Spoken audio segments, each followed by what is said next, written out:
Hello बच्चों, let's see this question. Which one of the following statements is incorrect. हमें चार statements given है और हमें इसमें से जो गलत स्टेटमेंट है वो बतानी है। ठीक है बच्चों, तो let's see the first statement. तो पहली स्टेटमेंट क्या है? ए स्टेटमेंट की greater is the nuclear charge, greater is the magnitude of electron gain enthalpy. Electron gain enthalpy क्या होता है बच्चों? इलेक्ट्रॉन को गेन करने के बाद जो एनर्जी निकलती है, ठीक है।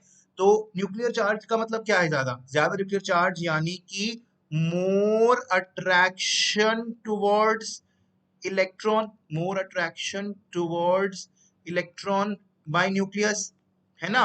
कि न्यूक्लियस अपने इन्फ्लुएंस में रखेगा, इलेक्ट्रॉन को बहुत अच्छे से अट्रैक्ट करेगा। और इसका क्या मतलब है कि काफी इजीली इलेक्ट्रॉन गेन हो जाएगा, कि आने वाला इलेक्ट्रॉन आसानी से आएगा, कि इलेक्ट्रॉन जैसे ही आया न्यूक्लियस ने उसको अपने पास कैप्चर कर लिया बड़े इजीली, और वो दोनों खुश है अपने अंदर, है ना। तो जितना ज्यादा न्यूक्लियर चार्ज होगा उतना ज्यादा इलेक्ट्रॉन गेन एंथैल्पी होगा। बात ठीक है, तो स्टेटमेंट करेक्ट है, इनकरेक्ट नहीं है, तो सो दिस इज रॉन्ग। अब भाई स्टेटमेंट बी, वो बोलता है कि nitrogen has almost zero electron affinity. Electron affinity का मतलब क्या है? एफिनिटी का मतलब है लव। इलेक्ट्रॉन के लिए प्यार ही नहीं है नाइट्रोजन को। जो नाइट्रोजन है वो इलेक्ट्रॉन लेकर n माइनस नहीं बनना चाहता। रीजन क्या है इस चीज का? क्या ये बात सही है? हाँ, ये बात सही है, क्योंकि जो नाइट्रोजन होता है वो 1s2 2s2 2p3 होता है। और जो 2p3 है बच्चों, ये हाफ फिल्ड कॉन्फ़िगरेशन है 2p3।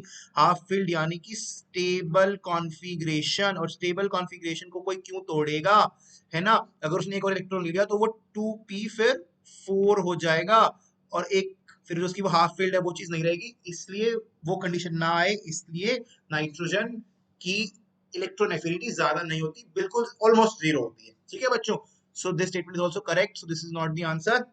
ओके, नेक्स्ट स्टेटमेंट वो कहता है कि electron gain enthalpy decreases from fluorine to iodine in the group.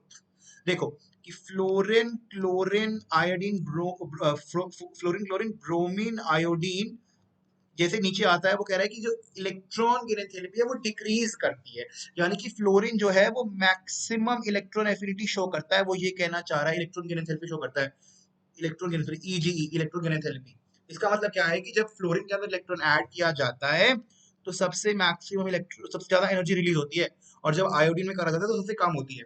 तो इसमें एक्चुअली क्या है बच्चों, ये चीज गलत है। क्योंकि क्या होता है कि बात तो होना चाहिए था ऐसे ही था कि हाँ, फ्लोरीन का क्या था कि भाई स्मॉल साइज था, तो इलेक्ट्रॉन आता तो कि भी हाई न्यूक्लियर चार्ज था, काफी आसानी से इलेक्ट्रॉन आता, न्यूक्लियस की इन्फ्लुएंस में रहता और मजे करता। मगर दिक्कत क्या आई फ्लोरीन के केस में? क्या होता है बच्चों, स्मॉल साइज की वजह से उसमें एक्स्ट्रा इलेक्ट्रॉन आने पर इंटर इलेक्ट्रॉनिक रिपल्शन होने लगते हैं।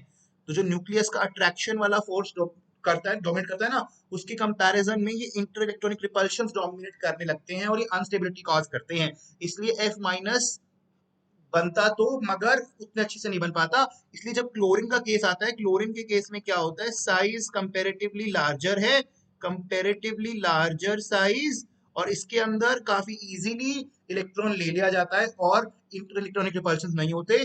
तो जो क्लोरीन है ना बच्चों, क्लोरीन की हाईएस्ट होती है, क्लोरीन की हाईएस्ट इलेक्ट्रॉन गेन एंथैल्पी हो जाती है एज कंपेयर टू फ्लोरीन। तो डिक्रीज तो नहीं हुई, क्योंकि फ्लोरीन से क्लोरीन जाने पर तो इंक्रीज हो गई। तो ऑप्शन सी इनकरेक्ट है, यही आंसर है। और डी में क्या बोला है? Chlorine has maximum magnitude, highest magnitude of electron gain enthalpy. Yes, statement is correct, so option is not incorrect. So option C will be the answer बच्चों। ठीक है बच्चों, थैंक यू।